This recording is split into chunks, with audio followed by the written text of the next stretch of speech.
jeg forklare lidt om organisk kemi og organiske stoffer. Den simpleste form for organisk kemi, det er det, der hedder en alkan. Og et eksempel på en alkan, det kan være sådan her.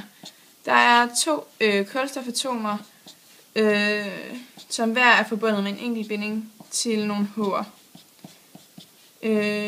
I den her alkan er der så 6 H'er.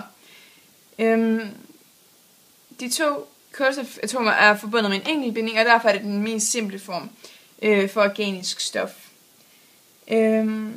I sådan et organisk stof, der har et kulstofatom altid 4 bindinger, og et brintatom har altid 1 binding.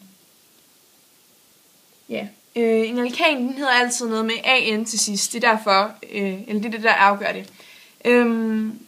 Ja, den her alkan, den hedder etan. Og det er fordi, der er 2 kulstofatomer. Hvis der er 1 kulstofatom, starter det med mit. Hvis der er 2, starter det med 1. Hvis der er 3, starter det med prop. Hvis der er 4, starter det med but, osv. Det næste stof, vi har om, er alkaner.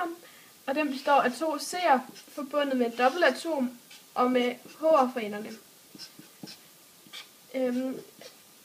Forstavelserne for alkaner er den samme som for alkaner, med met og et og prop osv. Men endelsen er så en i alkaner. I alle organiske stoffer kan der være lige så mange C-atomer, som det skal være. I en alkan skal dobbeltbindingen så bare flyttes, så den kommer til at være mellem nogle andre.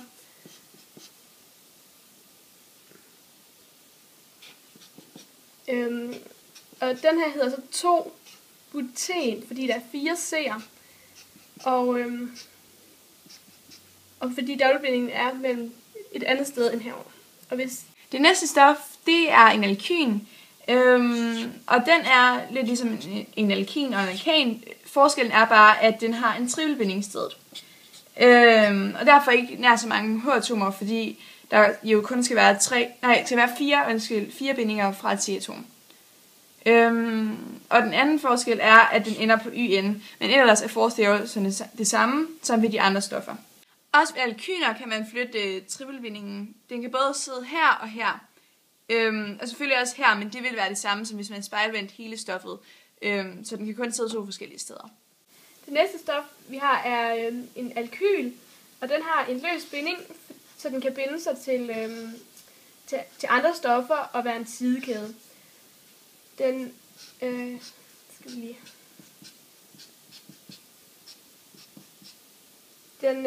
har den løse binding, så den kan binde sig til andre stoffer, og den slutter.